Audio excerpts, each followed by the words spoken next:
Bongkar, jangan tak bongkar. Bongkar sampai terlonde. Ulas, jangan tak ulas. Ulas sampai semua ketahuan. Haha.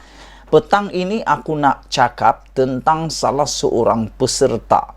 Peserta yang paling top dalam acara langkah Sheraton, langkah pengkhianat, langkah meninggalkan PH, langkah menghancurkan PH, dan langkah menghancurkan mandat rakyat.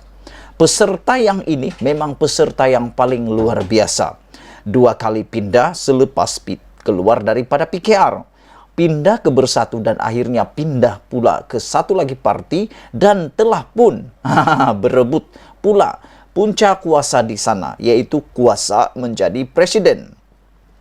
Orang ini pasti kamu kenal. Ada orang panggil dia Makcik Kebayan lah, ada Makcik Lampir lah, dan macam-macam lah mereka panggil beliau.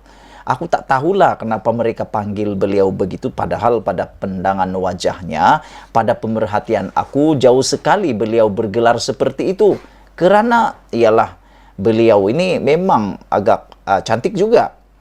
Tapi, petang ini yang aku nak cerita ialah, apa yang terjadi pada peserta pengkhianat ini. Nak tahu siapa? Siapa lagi kalau bukan Zuraida Kamarudin. Selepas beberapa kali lompat parti, mula-mula daripada parti PKR ke parti Bersatu, selepas itu sempat pula menghuru-harakan parti Bersatu apabila diam-diam pindah ke parti yang disertai, dirajui oleh Leri Sheng. Sampai di sana dia pindah pula lagi daripada Bersatu pindah ke parti Leri Sheng. Di sana pula berlaku lagi perebutan presiden antara Leri Sheng dengan Zuraida Kamarudin. Jadi boleh kata Zuraida ni di mana saja dia pergi akan menimbulkan macam-macam cerita, macam-macam kontroversi, macam-macam kepanasannya. Tapi petang ini nak cerita tentang dia ialah apabila beliau sekali lagi berhasrat nak bergabung dengan PH pula. Apabila beliau ditanya oleh wartawan, kalau PH menang dan bukan Barisan Nasional atau Perikatan Nasional yang menang, ditanya Zuraida Kamarudin, adakah beliau akan berdiam diri ataupun bergabung dengan PH? Beliau kata, iya, beliau mungkin akan bergabung. Dan kalau ditolak oleh PH, apa reaksi beliau?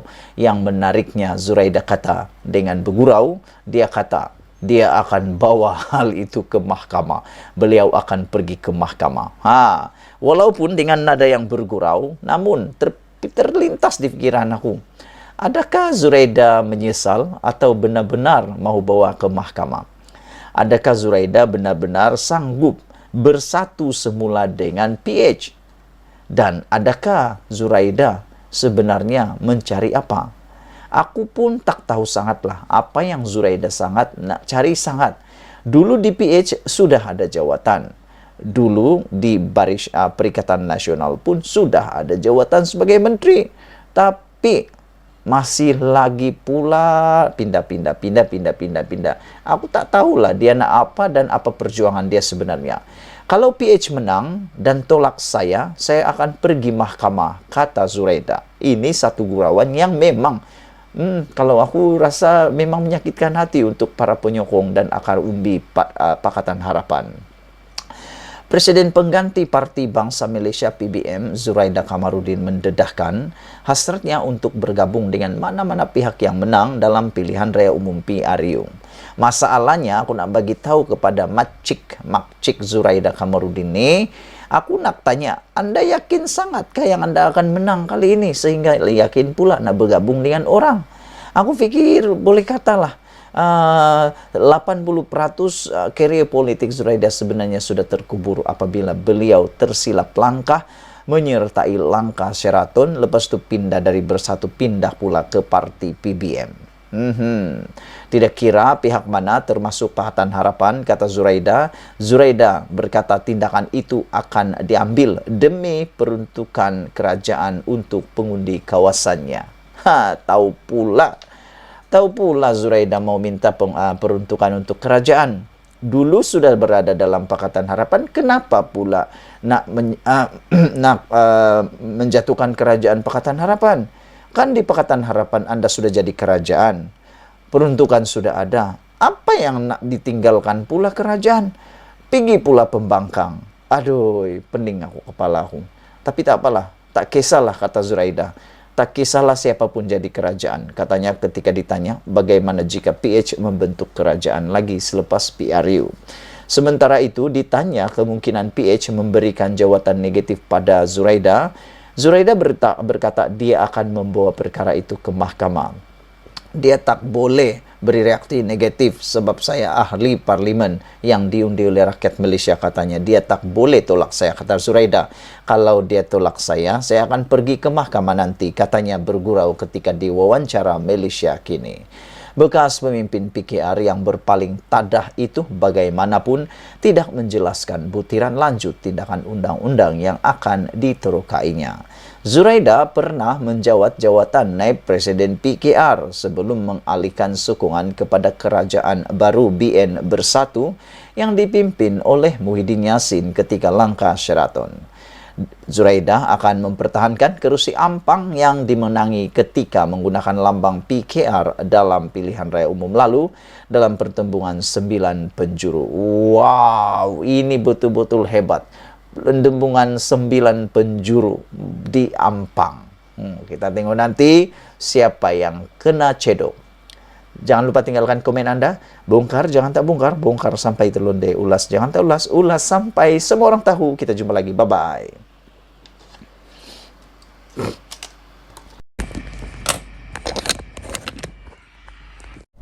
Selamat petang, salam sejahtera. Selepas beberapa hari, Pakatan Harapan mengisytiharkan harta mereka masing-masing termasuk Rafizi Ramli, dan terkini Anwar Ibrahim telah pun mengisytiharkan harta beliau. Ini pula jawapan daripada Presiden PAS, iaitu Haji Hadi Awang. Beliau berkata isytihar harta adalah satu kebodohan. Aduh, aku pun tak terfikirlah dari mana-mana lah dia dapat idea ni.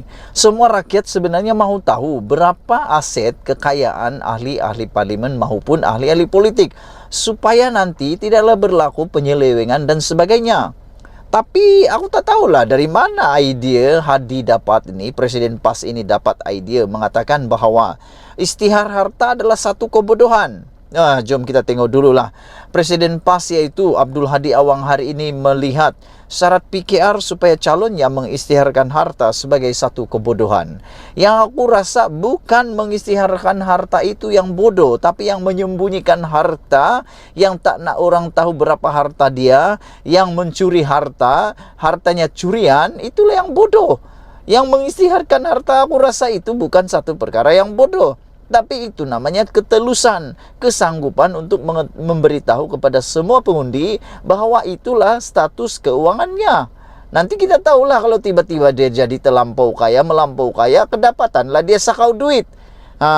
Kata Presiden PAS itu lagi, pendekatan itu seolah-olah mahu menunjuk-nunjuk kepada orang ramai. Siapa kata nak menunjuk-nunjuk? Memang tahu pun kalau memang kaya dah, tapi nak tahu juga berapa nilainya.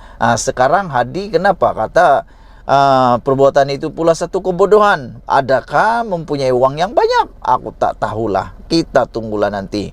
Menurut Hadi lagi, isytihar harta ni kadang-kadang satu kebodohan, katanya. Nak tunjuk-tunjuk kepada orang ramai, katanya dalam sidang media selepas kuliah mingguan di Rusi Lamarang hari ini.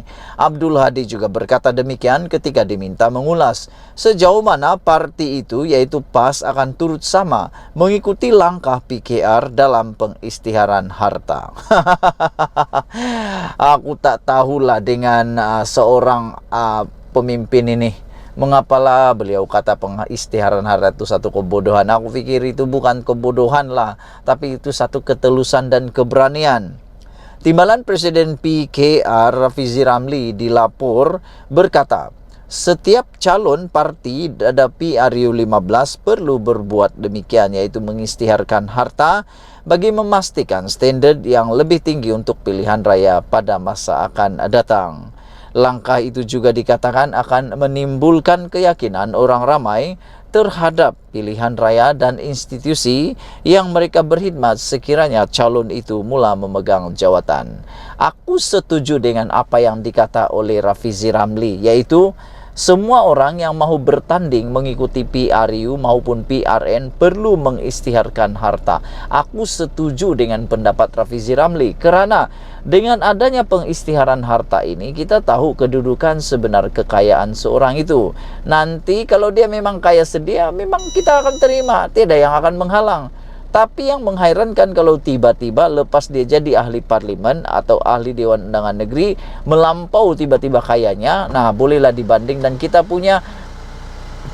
mempunyai bukti bahwa beliau daripada seorang yang biasa-biasa tiba-tiba kaya, itu yang bahaya kan. Jadi nak diharap sangat apa yang dikatakan oleh Hadi ini bahwa pengisytiharan harta satu kebodohan. Aku pikir itu tidak betul sama sekali.